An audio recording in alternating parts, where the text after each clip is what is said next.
Hey, and welcome into the Big Ten Huddle. I'm your host, JR, and today we're going to be talking about the biggest, most impactful, whatever, grammar, transfer portal players coming into the Big Ten or vice versa coming to Big Ten teams because some of these players have come from Big Ten teams to other teams. Anyway, wording, not exactly my biggest strong suit. Football analysis, that's another story. So we're going to be talking about players who are coming to Big Ten teams and who I think are going to make the biggest impact for their team out of the transfer portal. I'm thinking about doing this with freshmen as well. If this video does well, that will tell me that you guys want to hear something about freshmen too. So if you like this, please let me know in the comments. Please let me know if there's another video you'd like to do, or if there's maybe some transfer portal classes you guys would like me to break down. I'm up for all that stuff. Just you guys let me know what direction you want me to go, and I will take it that way. Please do like and subscribe to this video, to this channel,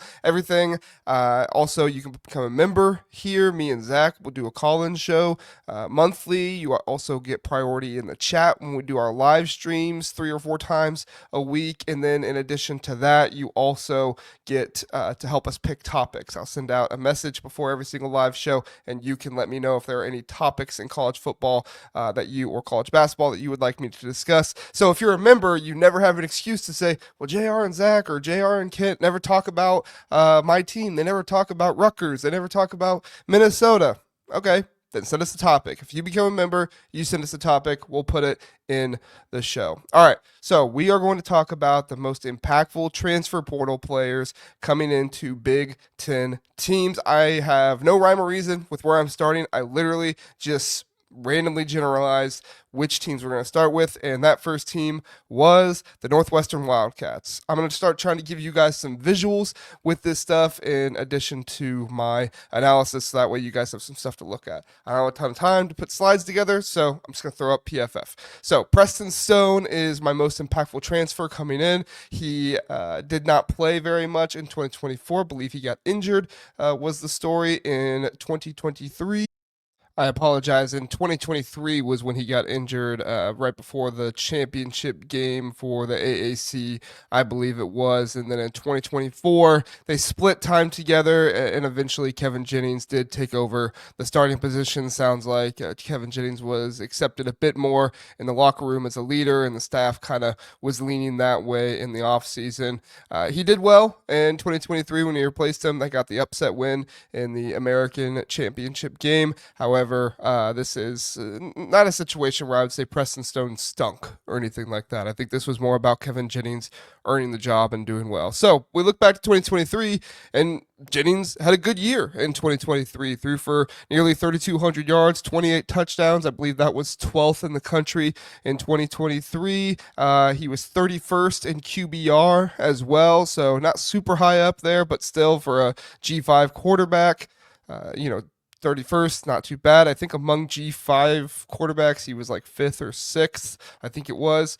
So Northwestern gets a key transfer here to improve its struggling quarterback situation, which we saw last year with Jack Lausch. Now, Jack Lausch came in and did an admirable job trying to fill in for Mike Wright, as Mike Wright was just not what that team had anticipated and really not what they needed at all. So, not what they needed because he wasn't good enough for him, unfortunately. And when Jack Lausch came in there, he did a good job. He was a leader, but he just wasn't a good enough thrower of the football. He had mobility. He had an ability to scramble, but they severely needed somebody to step up their passing game. Stone comes back this season with 1 year of eligibility remaining, but he may apply for a medical redshirt. We're not exactly sure on how that could go yet, but we will see what happens. He's expected to help elevate Northwestern from being in the bottom of the Big Ten standings to being up there more. And hopefully we'll see if that happens with the improvement of a passing game this year. I love this addition for SMU, and I think it could be strong for them. All right, next player we're going to go to Rutgers and take a look at DT Sheffield. Okay, let's go to 2024. Go over here to receiving. All right, former four-star recruit with 1 year of eligibility remaining. I believe, yes. Yes, North Texas was where he was from. Last year, he recorded 66 receptions, 822 yards, and 11 touchdowns there. He'll fill the slot position for Rutgers, which is very much needed. That was a position that Dymere Miller held last year, who had 59 receptions. So you bring in a guy who had 66 last year to fill in for a guy who had 59. That's going to be impactful for them. He's very fast, very shifty, pretty good route runner. He brings a new dynamic to this Rutgers offense that really this is kind of a piece that Rutgers has needed throughout their time in the Big Ten. Some more speed, some more agility on the outside. Greg Schiano has done a pretty good job of trying to add that over the years, but I think that DT Sheffield can kind of take that over the top and bring it to another level. He's expected to surpass Miller's production and lead Rutgers in the receiving core next year. We'll see if that happens, but that looks to be the best and most impactful addition for the Rutgers Scarlet Knights next year. All right, next we're going to go to Malachi Singleton, the backup quarterback for Arkansas. Last year, if I go over here to the passing, that would be helpful. There we go.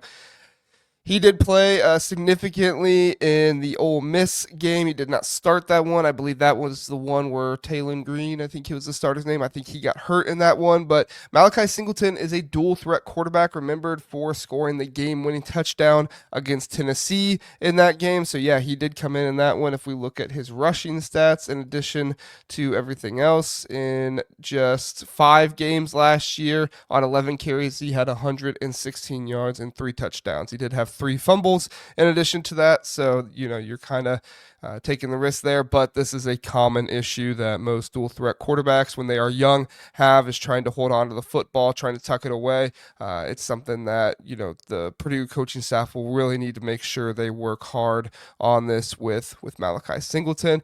He completed 21 of 28 passes for 358 yards and a touchdown in his time at Arkansas. He's highly rated, high school recruit, number 23 quarterback in the 2023 recruiting class.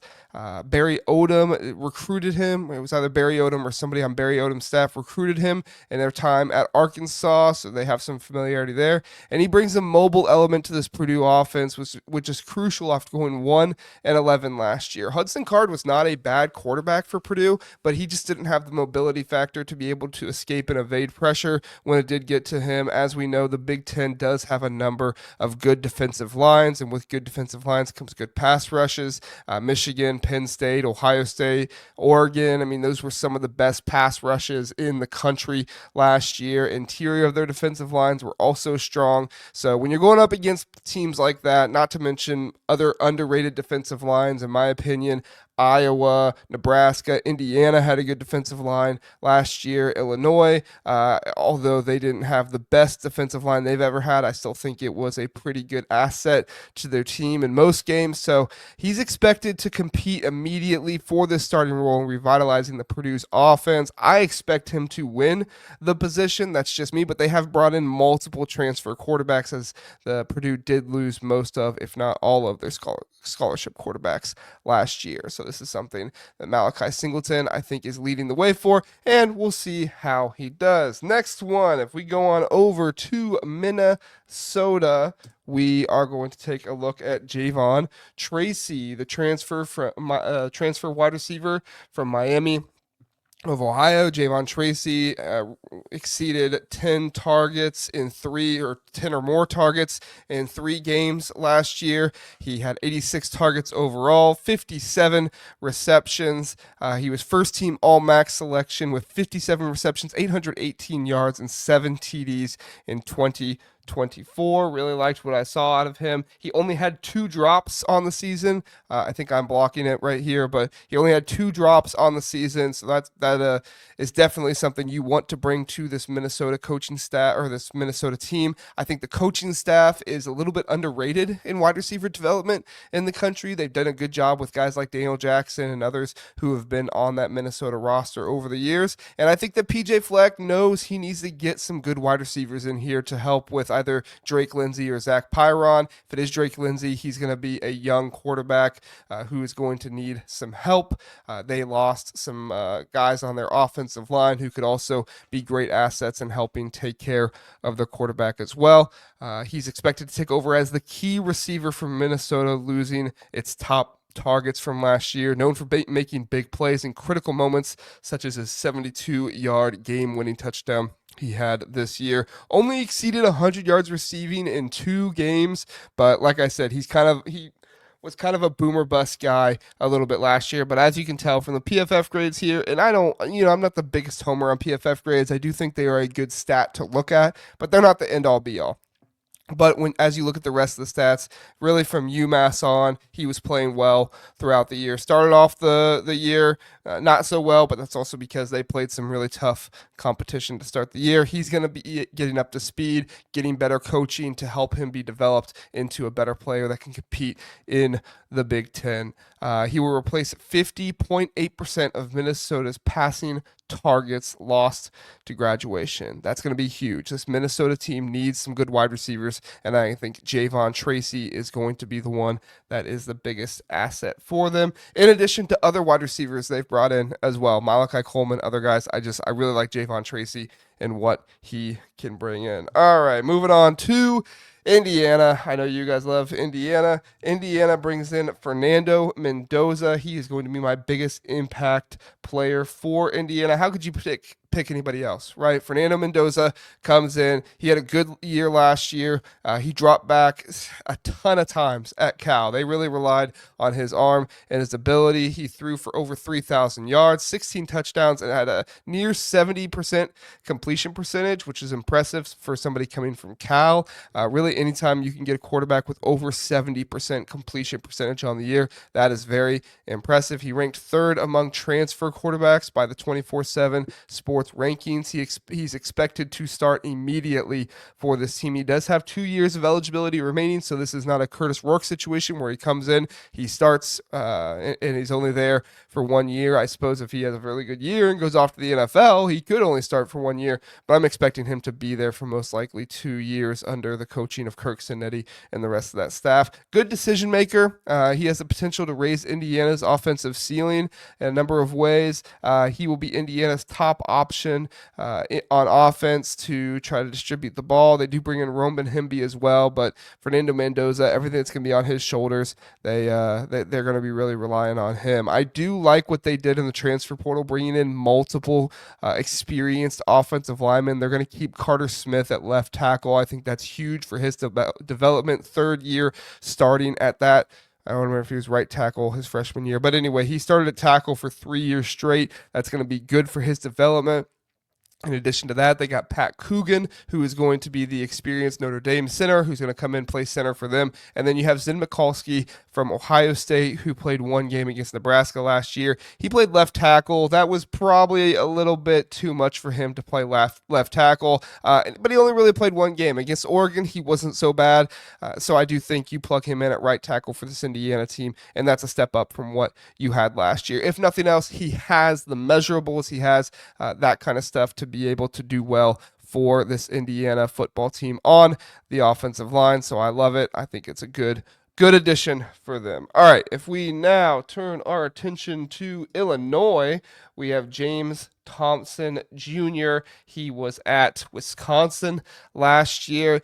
Illinois got a number of Wisconsin defensive linemen to be on their team. He's a veteran defensive lineman, 38 tackles, 29 pressures at Wisconsin. He is the ideal fit for Illinois' 4-tech, capable of disrupting the backfield. This is going to be a huge addition, an anchor for the defensive line. When you think of Illinois, you think of good defensive lines with Keith Rudolph. What was his name? I can't even. How am I forgetting his name right now? Johnny Newton. I don't know how I couldn't remember that off the top of my head, but Johnny Newton, Jazon Newton, he was obviously a big piece for Illinois and their defensive line. So this is an Illinois team that has been built off star defensive linemen. I think James Thompson Jr. can come in with good coaching, good development. He can become a star defensive lineman for this team next year. It's what Brett Bielema works a lot of his defense off of. Aaron Henry is going to get the back five right. Those defensive backs in every situation, he's going to have them well coached. They're going to be doing well. They just need to find themselves a good, solid defensive line that they can work off of for everything else. James Thompson Robinson is a key transfer to replace Keith Randolph Jr.'s role in Illini's defense. He missed much of the 2024 season due to injury, but had all Big Ten potential. So you look right here this season, he really only played against Nebraska, 7 total snaps there, but we go back to 2023 and you can see he had a number of good games, maybe some not so good games against Illinois, not so good, but some good games here as well. Good amount of pressures, 18 pressures in 2023. He got home, had 4 sacks for himself. PFF doesn't do half sacks, so that could be like 2.5 sacks or something like that. Let's go back to 2022 and look at that real fast. 2022, he got better PFF grades in that one, but he wasn't starting until about midway through the year. Against Northwestern was the first game that he started there. So, like I said, veteran guy. He's been starting for multiple years now. He didn't really start in 2021, but he's going to be a nice piece for this Illinois team. I think he has a lot of potential. He can do a lot of things. He's expected to be starting immediately. That's what they expect from him. That's what they need from him, and that he'll anchor this defensive front. Okay, going on over to Maryland. Now, Maryland, I thought about doing Justin Martin coming in from UCLA, but I didn't think Justin Martin had enough, enough to him on paper to really say, like, yeah, this is the star impact guy. So instead, I went with Jameer Glasker. Jameer Glasker is a cornerback who he had no intention of going away from Wake Forest, but when Dave Clawson, I believe he retired, that was when he no longer wanted to play at Wake Forest anymore. If he wasn't going to have Dave Clawson there, you can obviously understand that. Somebody really loves their coach. They want to move on.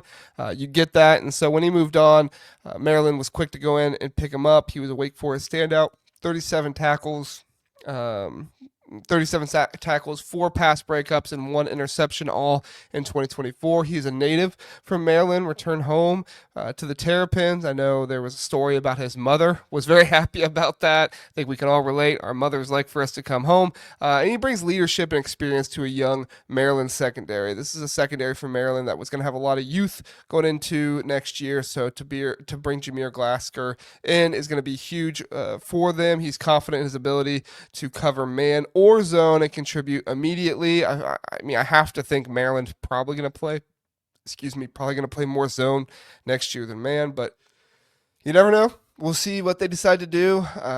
We'll see what decisions are made, but he's going to be cornerback 1 for them next year. He's going to be trying to lead this team and trying to help the younger guys out as they go. So Jameer Glasker, my guy for Maryland. All right, when we look at Wisconsin, you might think, oh, bringing in Billy Edwards, maybe Billy Edwards. Now, I'm going to talk about a guy who is going to help Billy Edwards, and that's Mark Hamper from Idaho. Mark Hamper from Idaho had a good year last year, nearly 1,000 yards. He had 100 and I apologize. He had 963 yards and 6 touchdowns last year. He has 148 career catches and 15 touchdowns at Idaho. So he's had a long career there. Making the jump up from FCS to FBS will be a big leap, but he is a very experienced player, one who's played for a number of years now, multiple years now, and he's going to be able to bring a piece of veteran play to this Wisconsin wide receiver room that really needs it pretty bad. He's known for his precise route running and playmaking skills. He is expected to provide Wisconsin with a consistent deep threat option. If you're Billy Edwards, you love to hear that. Somebody that can stretch the field for you. Really, Billy Edwards last year, he had about 2 guys in Ty Felton and Caden Prather. Wisconsin needs to give him more options than that if they want him to be successful this year. And he brings a versatile set of skills to be able to play on both the outside and in the slot. So this is a type of receiver you're going to be able to move around for Wisconsin. He'll be a key contributor in Wisconsin's revamped offense. And if he's not, that's a very bad sign for Wisconsin next year. This is a player that they need to have make an impact. So maybe this isn't so much me saying he will be the biggest impact on the team, but that he needs to make a huge impact for this team next year because they lost some wide receivers. They lost Will Pollen to Notre Dame. They need to find somebody who can be a reliable target, and they are going to bring some guys back as well. But Mark Hamper is going to fill out that wide receiver room and help them there. Okay, the Washington Huskies. The transfer we're going to talk about here is Tacario Davis, the cornerback coming in from Arizona. Now he had connections to Jed Fish and one of the other assistant coaches. I forget off the top of my head.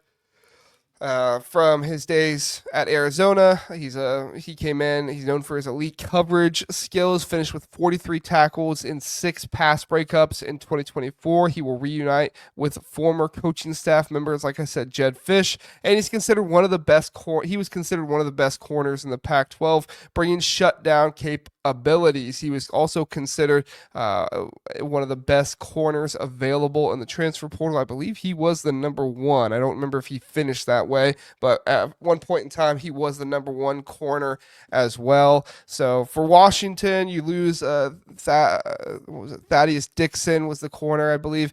They lost from there, so you need to bring in another one. Would have been nice to have Dixon back, but it's not going to work out that way. Washington needs to shore up this secondary. It was a positive of their team last year, and so if they can get that to happen again, it'll be beneficial for them. So Tacario Davis, love that addition for them. Okay, another cornerback. We're going to Michigan State now. The other cornerback is Joshua Eaton from Texas State. He's coming in to Michigan State now to help shore up the secondary for them. 49 tackles and 13 pass breakups in his time at Texas State. Formerly played for Oklahoma, bringing experience from multiple programs. He knows the Power 4, Power 2, whatever you want to call it. I guess they were Big 12 back then. So Power 4 structure and everything. So you're not getting a guy that was just G5 all the time. He's coming up. He's seen FBS or he's seen, Power 5 type of players before. He knows what he's going to be getting himself into. And so I think this was a huge pickup for Michigan State, bringing him in. He allowed just 22 yards per game in coverage in 2024. That's right. If you go over here to coverage and then you look at yards, he never allowed more than, 40 yards. He allowed more than 40 yards once last year in a game. He was not targeted all that often, and when he was targeted, they didn't have very good very high reception percentage. Only when they had three. When they had 3, Georgia State, Southern Miss, very few guys were able to catch balls on him consistently. You love to see that. He's viewed internally as one of Michigan State's top defensive acquisitions. By my standard, he is the top acquisition on the team. You could have argued maybe a wide receiver, Amari Kelly, something like that. I just think you already got some receivers there at Michigan State. So as far as I'm concerned, I like this addition and where it helps the Michigan State roster a lot. Okay, moving on to Iowa, and this one you're probably going to guess it right away as soon as I say it. I probably don't need to bring it up, but I will anyway. Mark Gronowski, the 2-time FCS national champion with over 10,000 yards passing and 93 touchdowns. Also a strong runner with nearly 2,000 rushing yards and 37 touchdowns as in his career. He did have NFL draft options last year that he did turn those down so he could go to the Big Ten and prove himself. He's expected to provide Iowa with stability and leadership at the quarterback position. I believe he won the Heisman, I forget what it's called, but the Heisman-esque award for FCS level teams last year. It was either last year or 2023. So bringing in a guy like that coming from the FCS level to the FBS level, maybe every team wouldn't start an FCS quarterback, but we saw how it worked out for Minnesota last year. pretty doggone well. They were able to trust the passing game a lot more. And in this situation, you're going to hope that Mark Gronowski helps Tim Lester and them really trust the passing game more. But in addition to that, they don't need to always trust the passing game, as he is going to be a willing runner too, sitting at 6'3", about 300 and it's like not 300, 230 pounds. Yeah, that'd be a huge quarterback if you have 230 pounds. He is a pretty big guy. He's got some size on him. He's going to be able to run the ball. You're looking at 3rd and 1, 3rd and 2 situations, doing some QB power. You're obviously not going to want to do that too much, or you get him too banged up. But Tim Lester definitely has a weapon for himself here that he can use in multiple ways. All right, let's look at Michigan now. I saw a lot of people kind of just assume that Michigan needed to go with Justice Haynes as their top impact player. I disagree. I think Michigan got used to have a very good interior of their defensive line. Devon Payne should be a good piece of that if Michigan can develop him. But I think the guy that's going to be able to do that best for you is Trey Williams. And from everything I read from Michigan, they are a bit concerned that the interior of the defensive line is not going to be as good. Obviously, it was as the last 2 years with Mason Graham and Chris Jenkins and Kenneth Grant. But Chris Jenkins 2 years ago, but Kenneth Grant and Mason Graham last year and what they were able to do. But Trey Williams comes in. He was a highly ranked recruit. He was only able to get 8 pressures, but really just a good run stopper, able to plug the holes. He's a big guy. He doesn't necessarily have like the NFL height that you would want, but he has pretty good quickness. He's got some good weight to him. So when you got that weight and you have pretty good quickness on top of that, that's what you like to see. He's a former Clemson defensive lineman, 35 tackles and 10 tackles for loss over 5 seasons, known for making impactful plays, including 2 sacks in the college football playoffs. Brings valuable experience in Michigan's defensive line, filling key holes, battled injuries throughout his career, but has NFL potential if he stays healthy, and he's expected to be a part of Michigan's rotation on the defensive front. I think he could be that key part of the rotation for them. Yeah, it says he only had one sack here, so maybe PFF counts it weird or something. But 1 or 2 sacks in that game against Texas. And Texas is a very good offensive line, so the fact that he was able to get pressure and do that there speaks about his ability and what he's able to do. All right, moving on, we're going to go to Nebraska now. Nebraska brings in Dane Key, the wide receiver. Dane Key, I think most fans would agree with me that Dane Key is probably your most impactful transfer coming in for the team. I like Dane Key. I think he's going to have a good amount of production for you. You look here from the game Ohio down to Auburn, he had 10 or more targets for 5 games in a row. That's rather impressive, especially coming from Kentucky, where they didn't have the best passing game last year, but they're able to come in. But he's able to come in with that kind of production. I think you're giving a reliable piece to Dylan Raiola. He's Kentucky's 5th leading receiver in program history, so not just one year with 715 yards, but it's been over his career, as he's had 1,870 career yards, 47 receptions last year, only 2 touchdowns. You'd like to see that increase possibly this next year. We'll see what Dana Holgorsen can do with them, but he brings SEC experience and a physical presence to Nebraska's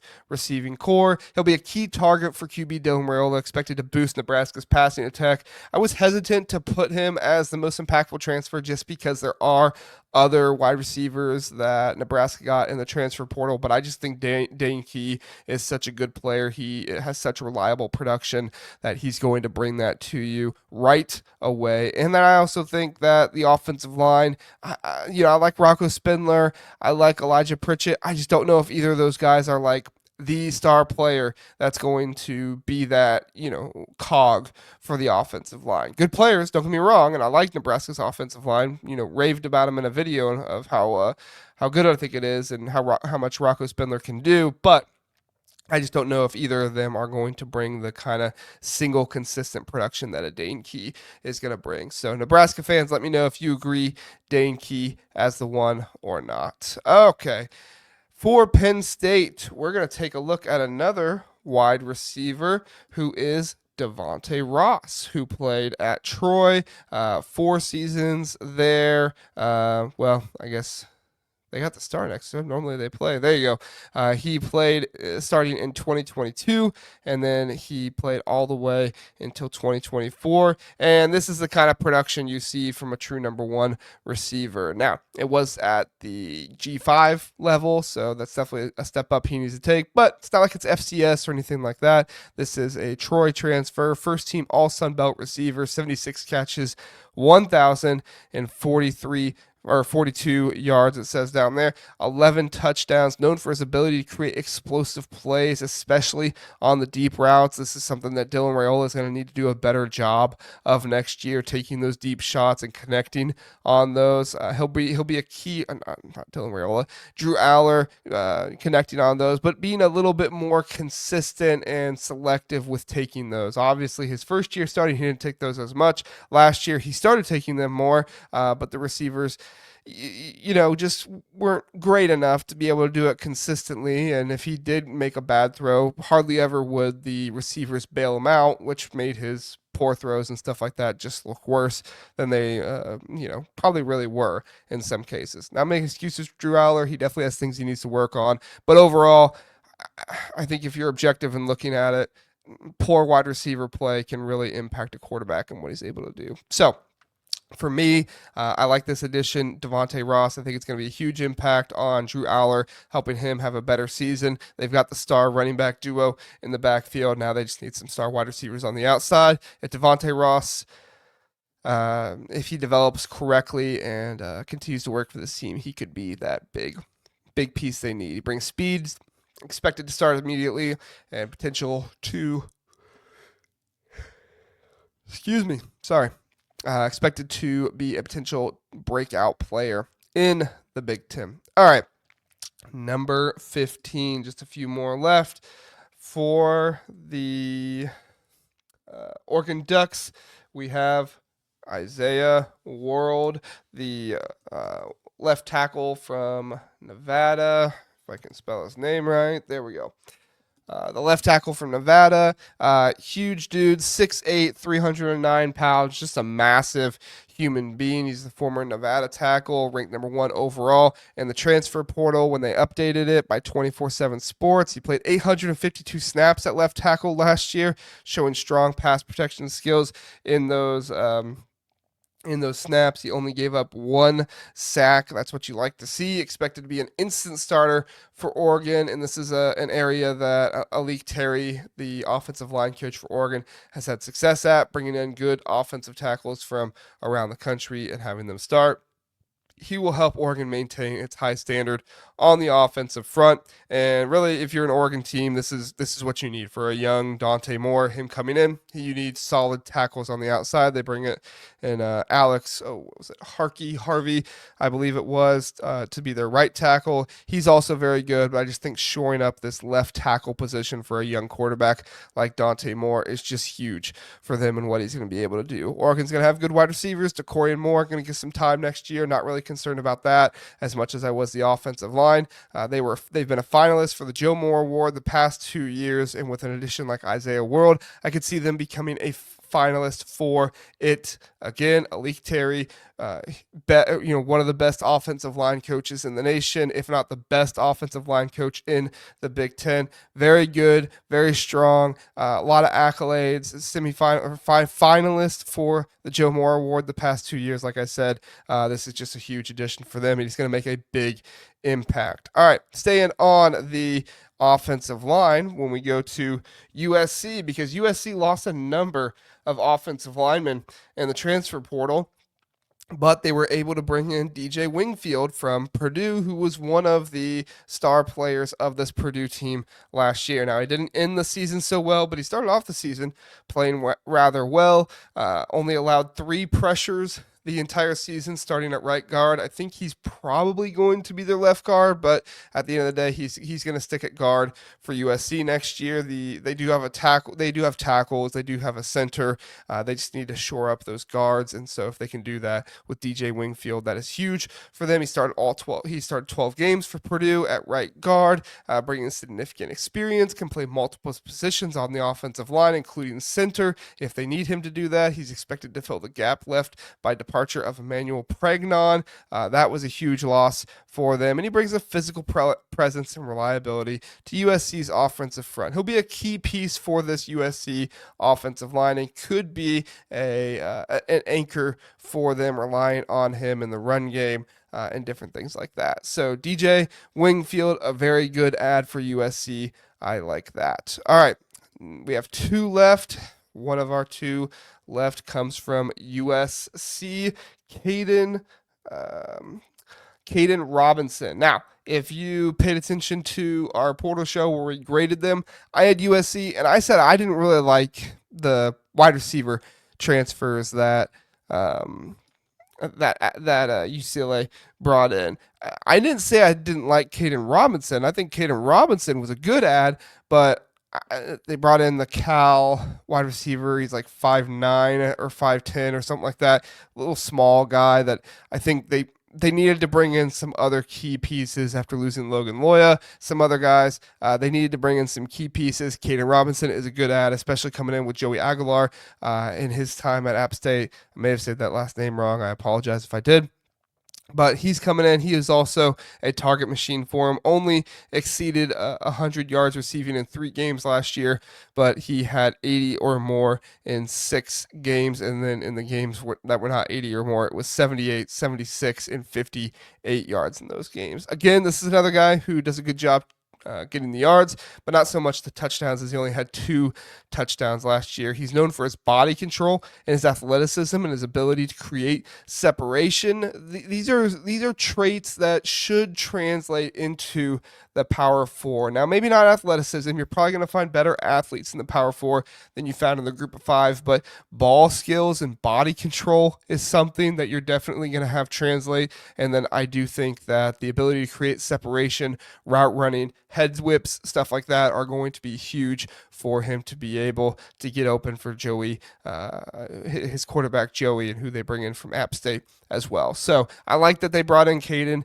I think it's a good piece for them, and we'll see if he can hold down a lot of the receiving core duties that he's gonna need to hold down. So, all right, and last but certainly not least, the Ohio State Buckeyes. No, we're not talking about their coaches for once. I know everybody just loved how much we talked about their coaches there for a while, but we're going to be talking about their tackle they brought in the transfer portal, Ethan Onianwa.